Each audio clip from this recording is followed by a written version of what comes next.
Samuel 21, famine and war. There was a famine in David's time. It went on year after year after year, 3 years. David went to God seeking the reason. God said, "This is because there is blood on Saul and his house from the time he massacred the Gibeonites." And so the king called the Gibeonites together for consultation. The Gibeonites were not part of Israel.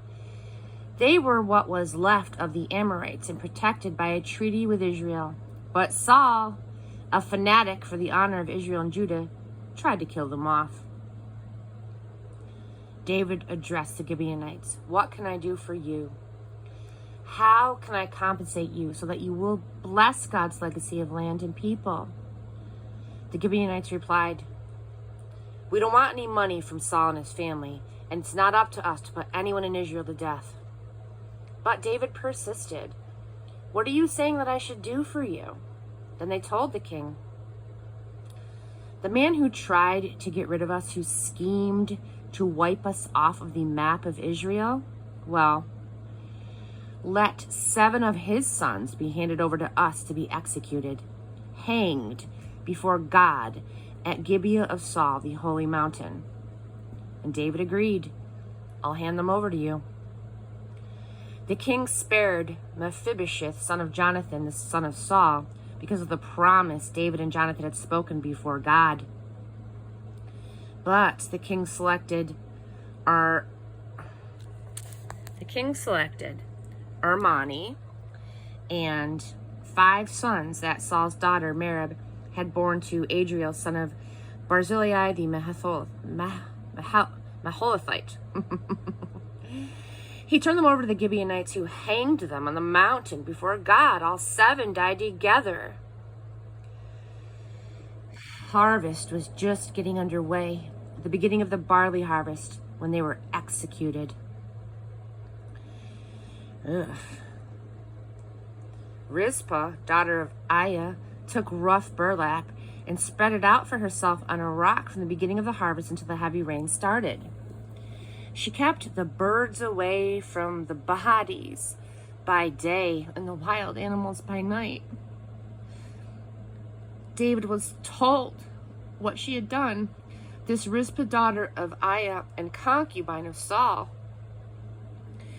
He then went and got the remains of Saul and Jonathan, his son, from the leaders at Jabesh Gilead, who had rescued them from the town square at Bethshan, where the Philistines had hung them after striking them down at Gilboa.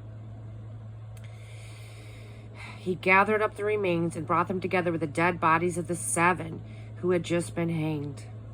The bodies were taken back to the land of Benjamin and given a decent burial in the tomb of Kish, Saul's father. They did everything the king ordered to be done. That cleared things up. From then on, God responded to Israel's prayers for the land. War broke out again between the Philistines and Israel. David and his men went down to fight. David became exhausted.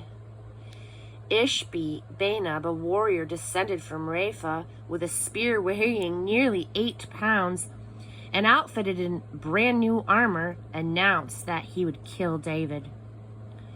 But Abishai, son of Zeruiah, came to the rescue, struck the Philistine, and killed him. And then David's men swore to him, "No more fighting on the front lines for you. Don't snuff out the lamp of Israel." Later, there was another skirmish with the Philistines at Gob. That time, Sibbecai the Hushathite killed Saph, another of the warriors descended from Rapha. At yet another battle with the Philistines at Gob, Elhanan, son of Jar, the weaver of Bethlehem, killed Goliath the Gittite, whose spear was as big as a flagpole. Still another fight broke out in Gath. There was a giant there with 6 fingers on his hands and 6 toes on his feet. 24 fingers and toes. He was another of those descended from Rapha. He insulted Israel, and Jonathan, son of Shimei, David's brother, killed him. These 4 were descended from Rapha and Gath, and they were all killed by David and his soldiers.